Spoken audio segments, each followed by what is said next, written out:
ሁሉ በአዜብ የሚኖር ከናናዊ የአራድ ንጉሥ እስራኤል በአታራን ጎዳና እንደመጡ ሰምቶ እስራኤልን ተዋጋቸው፣ ከእሳቸውም ምርኮን ማረከ። እግዚአብሔር ይህንን ወገን በእጃችን ቢጥልልን ሰውንም አገሩንም ጉልት እናደርግለታለን ብለው እስራኤል እግዚአብሔር ስዕለትን ተሳሉ። እግዚአብሔርም የእስራኤልን ልመናቸውን ሰምቶ የከነዓንን ሰዎች በእጃቸው አለላቸው። ሰዎቹንም አገራቸውንም ጉልት አደረጓቸው። የዚያንም ቦታ ስሙን ጉልት አሉት።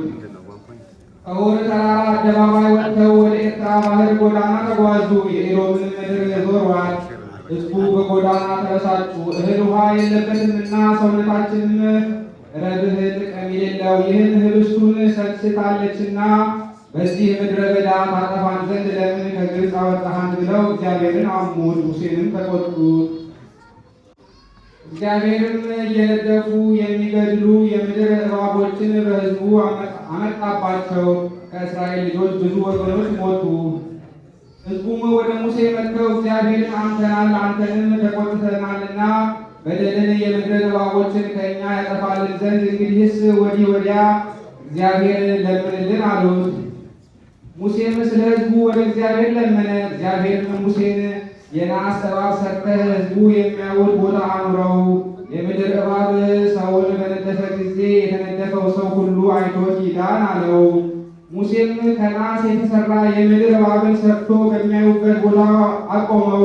የምድር አውሬ ሰውን በነደፈ ጊዜ ከናስ የተሰራ ያንን የምድር እባብ አይቶ ይድን ነበር። የአምላኩ በረከት ከእኛ ጋር ለዘላለሙ ይኑርና ነቢዩ ኢሳያስ የተናገረው ትንቢት ይህ ነው። እንደ በግ ይታረድ ዘንድ መጣ። በግ በሚሸልተው ሰው ፊት እንደማይናገር እንደዚያ በመከራው ጊዜ አልተናገረም። ሰውነቱን ይዟታልና ልደቱንም አያውቁትምና ሕይወቱንም ወደ ሞት ይወስዷታልና በወገኖቹ ኃጢአት ለሞት ደረሰ። ኃጢአትን አልሰራምና በአንደበቱም ሐሰት ነገር አልተገኘምና ስለ ሞቱ ክፉዎችን ለሞት እሰጣለሁ፣ ስለተቀበረም ባለጸጎችን አጠፋለሁ። እግዚአብሔር ከግርፋቱ ያነጻው ዘንድ ወደደ። ስለ ኃጢአታችሁ ገንዘባችሁን ለመስዋዕት ብትሰዉ ሰውነታችሁ ብዙ ዘመን የሚገዛ ዘርን ታያለች። እግዚአብሔር ከሰውነቱ ሕማምን ያርቅ ዘንድ ይወዳል፣ ብርሃንንም ያሳየዋል፣ በባህሪ ጥበቡም ይለየዋል። ለበጎ ነገርና ለጽድቅም ለሚገዛ ሰው የጽድቁን ዋጋ ይሰጠዋል፣ የብዙ ሰዎችንም ኃጢአት ይደመስሳል። ሰውነቱ ለሞት ተሰጥታለችና ከኃጢአተኞችም ጋር ተቆጥሯልና፣ ስለዚህ እስራኤልን እርሱ ይወርሳቸዋል፣ ጽኑዓን የሚሆኑ አሕዛብንም ይማርካቸዋል። እርሱ የብዙ ሰዎችን ኃጢአት ይዞ ወደ መስቀል ይወጣል፣ ስለ ኃጢአታቸውም እርሱ ለሞት ተሰጠ። የአምላኩ በረከት ከእኛ ጋር ለዘላለሙ ትኑርና ነቢዩ ኢሳያስ የተናገረው ትንቢት ይህ ነው። እነሆ ፈጣሪ መድኃኒቴ እርሱ ነው፣ እኔም በእርሱ አምኜ ከመከራው እድንበታለሁ። እግዚአብሔር ክብሬ ነውና ጌጤም ነውና እሱን መድኃኒት ሆኖኛልና አልፈራም። ከሕይወትም ጉድጓድ ደስ እያለ ውሃን ትቀዳለህ። የዚያንም ጊዜ እግዚአብሔርን አመስግኑት፣ ስሙንም ጥሩ፣ ለአሕዛብም ጌትነቱን ንገሯቸው። ስሙም ከፍ ከፍ እንዳለ አስቡ ትላለህ። ለእግዚአብሔር ስም ምስጋና አቅርቡ፣ ታላላቅ ተአምራቶችን አድርጓልና። ይህንንም ያደረገውን ተአምራቱን ሁሉ ለዓለም ሁሉ ንገሩ። እስራኤልን የሚያጸና በመካከልሽ ከፍ ከፍ ብሏልና። የጽዮን ልጅ ኢየሩሳሌም ደስ ይበልሽ። የአሞጽ ልጅ ኢሳይያስ ስለ ባቢሎን ያየው ራእይ ይህ ነው። በምድረ በዳ ተራሮች ላይ ዓላማውን አንሱ፣ ቃላችሁን አሰሙ፣ እጃችሁንም አጽኑ። አለቆችን መጥተው በሩን ይክፈቱ። እኔ አዛቸዋለሁ። እኔ ወዳጆቼን እነ ቂሮስ ዳርዮስን አመጣቸዋለሁ። እኔ አርበኞችንም አመጣቸዋለሁ። ደስ እያላቸው አብረው ይመጣሉ፣ ቁጣዬንም በሰራዊቱ ይፈጽማሉ። ብዙዎች አሕዛብ እየደነፉ ያጎሳቁሏቸዋል። የተሰበሰቡ ነገሥታቱና ሰራዊቱም ያጎሳቁሏቸዋል። የሰራዊት ጌታ አሸናፊ እግዚአብሔር አርበኞች አሕዛብ ከምድር ዳርቻና ከሩቅ አገር ይመጡ ዘንድ አዘዘ። ዓለምን ያጠፏት ዘንድ እግዚአብሔር አርበኞችን አዘዘ። የእግዚአብሔር ቀን ቀርባለችና ከእግዚአብሔርም ዘንድ መከራ ይመጣልና አልቅሱ። ስለዚህም ነገር የሰው ሁሉ እጅ ይደክማል፣ የሰውም ሁሉ ልቦና አለቆችም ይታወካሉ። የምትወልድ ሴት ጭንቅ ይይዛቸዋል። እርስ በርሳቸው ይዋጋሉ፣ በመከራው ይወቅጣሉ፣ ፊታቸውም ይላላባል። እግዚአብሔር ምድርን ያጠፋ ዘንድ ቁጣንና መቅሰፍትን የተመላች የእግዚአብሔር ቀን እንሆ ትመጣለችና በእሷ የሚኖሩ ብዙ ሰዎች ታጠፋቸዋለች። ከዚያም በኋላ በሰማይ ያሉ ኮከቦች አያበሩም፣ አስታርቦሽሽ ኮከብም አያበራም። ልዑላኑ ተድላ ደስታ አያገኙም።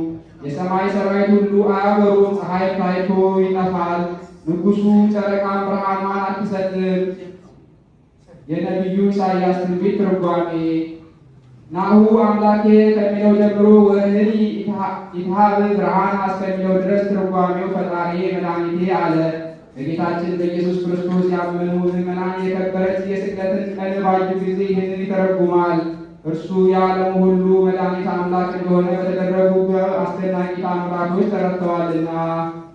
ጌታችን አዳኝ የሆነች የሕማምን ነገር በሚናገርበት ነገር ልባቸው የማታውቅ ሆና ነበርና።